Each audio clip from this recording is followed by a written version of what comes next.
Le téléphone permet d'être plus près des gens, plus au contact.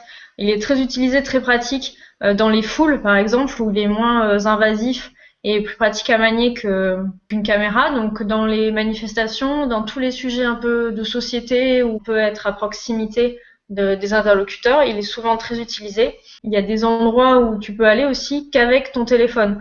Et en fait, voilà, il y avait une journaliste par exemple, qui racontait que elle avait réussi à interviewer un blogueur qui était menacé dans son pays, je ne sais plus où, en Afrique, je crois, un truc comme ça, ou au Moyen-Orient.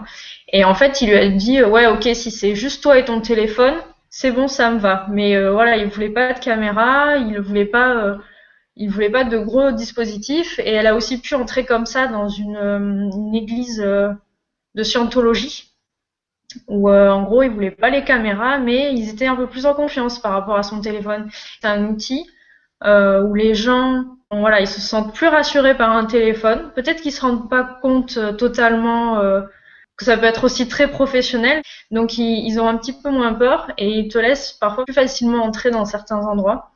Après, ce qu'il y a dans la façon de monter, de filmer, etc. En fait, le portable te permet vachement plus de choses qu'une caméra.